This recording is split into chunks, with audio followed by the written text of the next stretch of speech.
The VKO comes in two basic variants. One is UL listed for use with number 2 oil.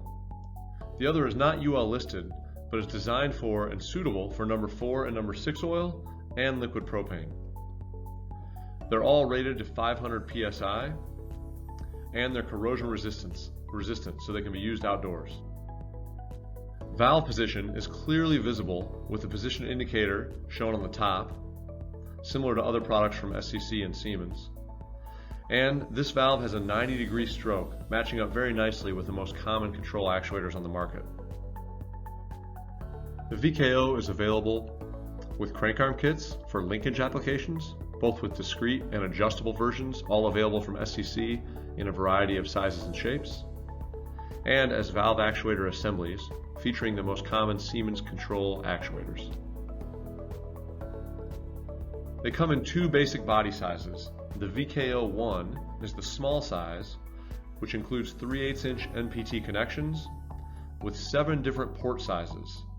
The capacities on the VKO1, or the small, range from about 40 horsepower to 1600 horsepower, or in other terms, about 1.5 million to about 56 million BTUs per hour. Note that capacities vary widely based on the fuel and the pressure available through the valve. The VKO3, or the large body size, comes with 3/4-inch NPT connections, and in 4 different port sizes. Capacities on the VKO3 range from approximately 600 horsepower to approximately 4,000 horsepower, or in other terms, 22 million BTUs per hour to about 150 million BTUs per hour. Again, varying quite a bit based on the fuel and the pressure available. The VKO11 and VKO31 are both UL approved with number 2 oil.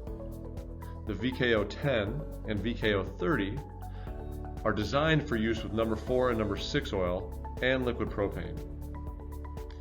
Now, UL approval for B20 is pending currently, and we expect to have that in the near future.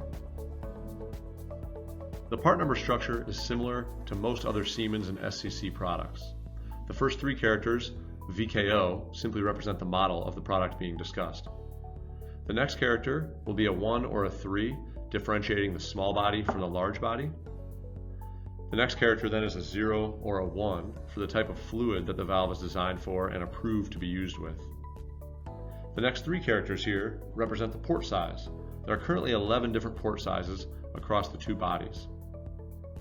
The next character at this point is just an additional descriptor in case of future differentiation to allow some variety as the product line expands. And then finally, a U or an N at the end of the part number represents whether it's UL listed and UL approved or whether it's not. Note that not every combination of these numbers is an actual product that can be delivered, so pay attention to the literature for details on which are available and which are not. Some additional specifications that may be interesting include the media temperature. On the UL approved VKO, that fluid can be 10 to 160 degrees Fahrenheit. On the non-UL approved version, it can be anywhere from 10 to 300 degrees Fahrenheit. The ambient temperature, where the valve is installed, should be between 10 and 160 degrees Fahrenheit. The maximum static pressure of the valve body is 500 psi, and the maximum differential pressure across the valve is also 500 psi. And according to ASTM 396, up to 5% biodiesel can exist in number 2 oil and still be acceptable in the UL approved version. Installation instructions are pretty straightforward. There are no mounting restrictions. The inlet is labeled with an I and the outlet is labeled with an O. And we recommend a 50 micron or 270 mesh or finer filter upstream to protect the valve from contaminants in the fuel. There are 2 through holes in each valve body to allow you to mount it to a rigid surface so that the weight of the valve doesn't have to be just fully supported by the piping. Clockwise shaft rotation increases flow. Of course, we accommodate for that when we build these into VA assemblies. And there is absolutely 0 maintenance required. In summary, the VKO is an oil flow control valve that will offer consistent and repeatable performance enabling your burners to perform just as you expect. And it will be in stock. This product is launching in November of 2021, and it may take a few weeks to catch up to current market demand.